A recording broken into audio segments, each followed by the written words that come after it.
मला आपल्या सर्वांच्या माध्यमातून लाडक्या बहिणींना सांगायचंय की ही जी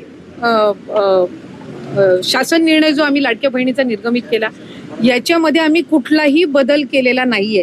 ही मला सर्व आपल्या माध्यमातून लाडक्या बहिणींना सांगायचंय की कुठलेही निकष आम्ही बदल केलेले नाहीयेत। 2.5 लाखाचं उत्पन्न त्याच्यापेक्षा कमी असणं लाभार्थी असण्यासाठी हे आम्ही त्या ठिकाणी निश्चित आधीच केलेलं होतं।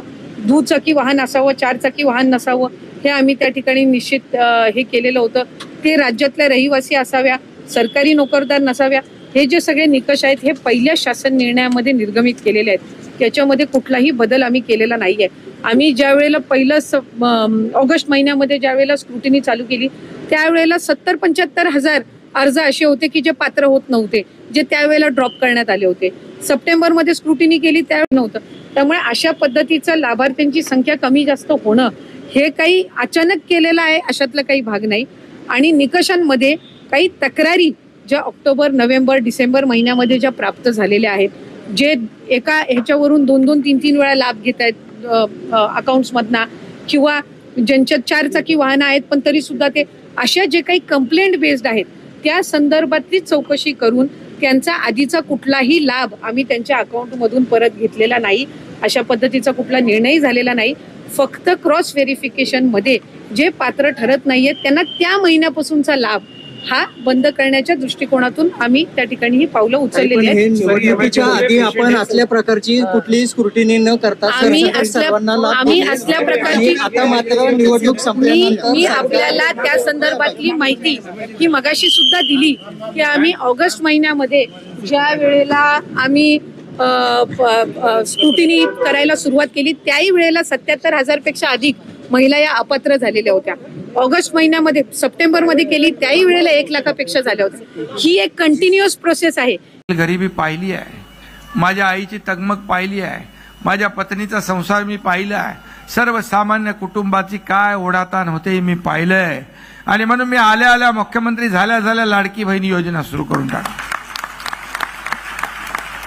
लाडक्या भावांना त्यांना नोकऱ्या नाही तर त्यांना प्रशिक्षण भत्ता तर द्या, ते केलं। लाडक्या शेतकऱ्यांच्या योजना केल्या, वयोश्री योजना केली, आपल्या कुठे ट्रेन भरून आपल्या देवदर्शनाला गेल्या, अनेक योजना केल्या। तुम्हाला मी एवढंच सांगतो, या राज्यातल्या पात्र लाडक्या बहिणी ज्या आहेत त्यांची योजना कधीच बंद होणार नाही, कधीच बंद होणार नाही। कारण शेवटी आम्ही जे बोलतो ते करतो, आणि करतो, पाहतो, बघतो, विकतो, इकडे आमच्याकडे नाहीये। आला माणूस त्याचं काम फोन लावणं ताबडतोब। मला वाटतं आतापर्यंतच्या इतिहासामध्ये फोन लावणे आणि सह्या करणे एवढा विक्रम कोणाचा नसेल झाला का हो प्रताप?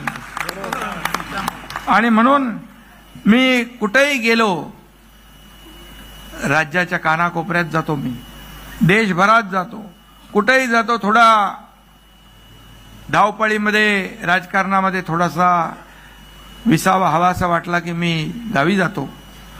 गावी तुम्हाला माहित नाही मी खूप शेती केलेली आहे, कारण मी शेतकऱ्याचा मुलगा आहे। अशा प्रकारे अदितीताई तटकरे यांनी लाडक्या बहिणीसाठी आनंदाची बातमी दिलेली आहे। कारण की आता आनंदाची बातमी अशी की फेब्रुवारी महिन्यामध्ये लाडक्या बहिणींना फेब्रुवारी आणि मार्च महिन्यातील दोन्ही हप्ते एकसाथ मिळणार आहेत, म्हणजे सोबतच मिळणार आहेत। 8वा आणि 9वा हप्ता हा फेब्रुवारी महिन्यामध्ये बहिणीच्या खात्यात जमा होणार आहे।